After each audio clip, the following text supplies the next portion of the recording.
Welcome to WatchMojo UK, and today we're counting down our picks for the top 10 toughest Great British Bake Off challenges. It is. It's like a pair of incontinence pants, you know. Before we begin, we publish new content every day, so be sure to subscribe to our channel and ring the bell to get notified about our latest videos. For this list, we're going to be looking at challenges from some of the latest seasons where the contestants really had to step up their baking game. Got a fave British bake-off dish that you attempted to make yourself and maybe failed? Don't be shy and let us know in those comments below. Smells nice. Do you reckon? No. Number 10. Campfire Pitas. For your technical challenge today, first thing I have to tell you is that your ovens are out of bounds. And so too are your workbenches. Things get extra complicated when the contestants aren't allowed to use ovens. Season 9 finalists were told they had to make their 6 pitas over a campfire. To make the 3 dips, make sure the logs are burnt down so there is little flame. Burnt down. I don't know, there is flames there. Just poke it a little bit, that's what you do, isn't it? You need to put some coal on it. That's a good idea.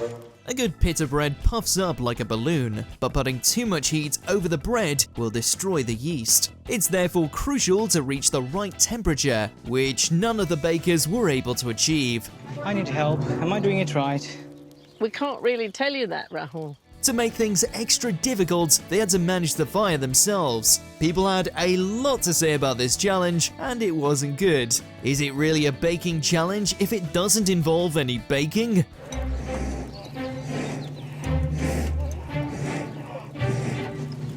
I don't know what I'm doing. Number 9. Walnut Whirls. It's the final technical challenge, Prue, and you've chosen Walnut Whirls. It's quite tricky because it's all very tiny. Ever made marshmallows from scratch? It's harder than it looks, but it's not even the hardest part of this challenge.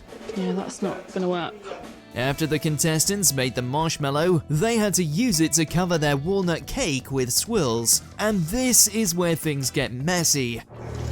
Oh, they're melting. The marshmallow cream had to stay on the cake while the contestants poured over their melted chocolate. This could only be achieved with precise heating and cooling. The biscuit, the marshmallow, and the chocolate all had to be the right temperature to set and create a delicious walnut whirl. Dave was the only one who came close to an almost perfect walnut whirl. But it just hasn't had time for the chocolate to set. Yeah. Number 8. Matcha Crepe Cake. She said don't panic, that definitely means panic. Everything turned green when the Season 11 bakers had to tackle this no-bake technical challenge. The Matcha Crepe Cake is full of thin layers with strawberries and white chocolate ganache buttercream. Can I flip that? No, please don't do that. You're not going to use that one, are you? Oh, sorry. What could possibly go wrong with having to do 11 layers of very thin crepes? Consistency is key for this challenge, but bakers also had to make sure that they didn't spend too long layering the cake. Oh, crumbs. They had to give it enough time to set. There was a love-hate relationship with matcha as an ingredient, but this challenge definitely produced interesting results. The bakers also struggled to understand what a crescent of fruit meant when it came to their final decorations. Number 7. Stilton Soufflés. It's probably one of the hardest technicals, very limited time, shaking like a leaf, all the standard stuff. Stilton soufflés are all about delicacy. Bakers had to make 6 twice-baked Stilton soufflés, and let's just say it was one of the hardest technicals ever. Does that look alright? They had to whisk their egg whites just right to make sure that they get this stable structure of the soufflés. You could feel the contestants' stress, and no one seemed to be very confident with their soufflés.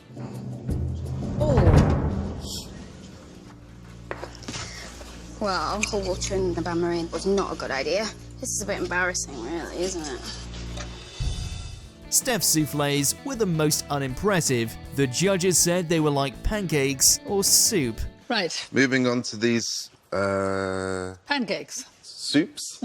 Harsh, isn't it? Lesson learned, don't use cold water when you put your soufflés in a water bath. Number 6. Beignet Soufflés. I have never heard of it in my life. I don't know what it is. If there's one thing we've learned from Bake Off, it's that soufflés are ridiculously hard to make.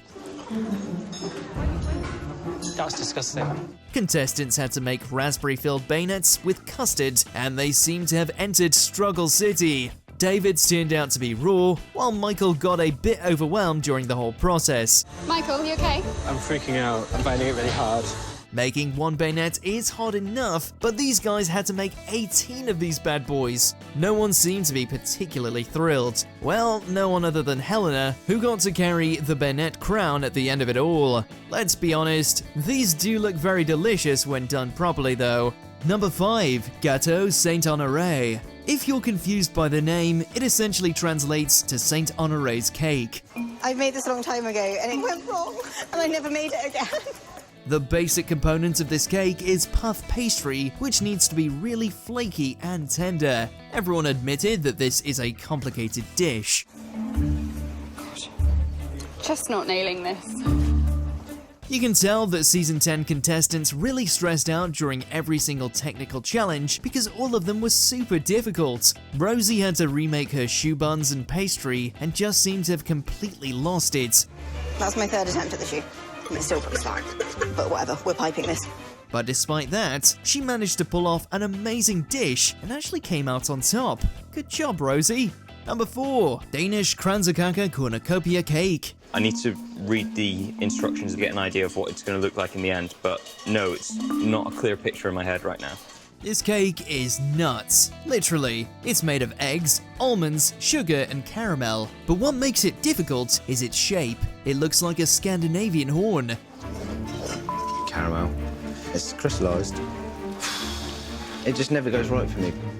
Bakers had to use templates to make sure that the rings fit perfectly together and can be stacked on top.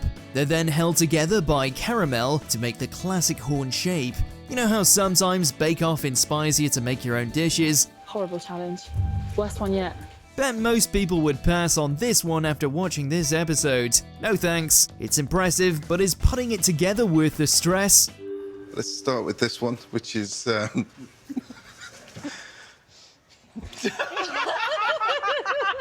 Number 3. Torta Settavelli. It's the kind of thing you'd see in a shop and think, wow, that's complicated.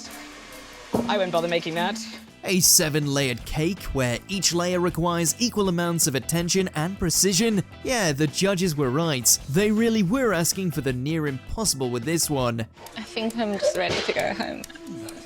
I've never made a chocolate mousse. I don't know what I'm doing.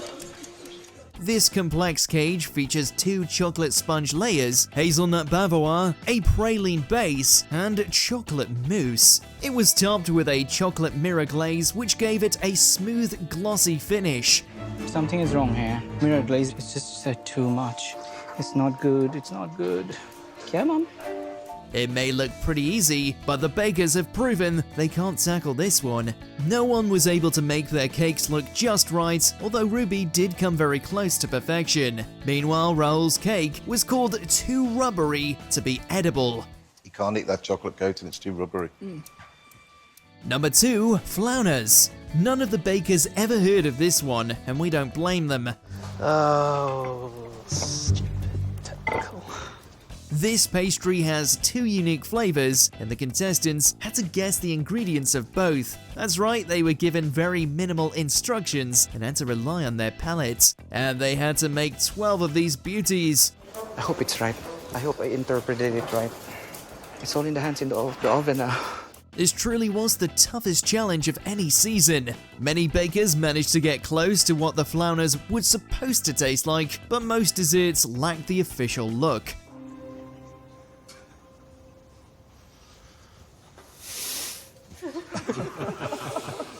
Matt's creation came out on top, while Tamar got the short end of the stick. This one, whose is this? Number 1, Maids of Honor. It's disgusting. It's actually vile. What could go wrong with trying to recreate a pastry from the Tudor era? Everything. Considering this technical was part of an early episode of the season, you'd think it'd be less complicated. It's taking me ages to do these pastries. It's so hard, but oh God. Oh no. but every single contestant struggled with this one. It's really safe to say that Season 10 bakers had the worst luck with technical challenges. How aren't you crying? Because we've got no time. I literally don't understand. Time to cry. But this one took the cake, or should we say, the tart. Bake Off fans considered this to be one of the worst technical challenges ever. Even Paul jokingly walked out of the set when he saw the tarts. They're awful. They're really bad. Not very impressive at all. Do you agree with our picks? Check out this other recent clip from WatchMojo UK and be sure to subscribe and ring the bell to be notified about our latest videos.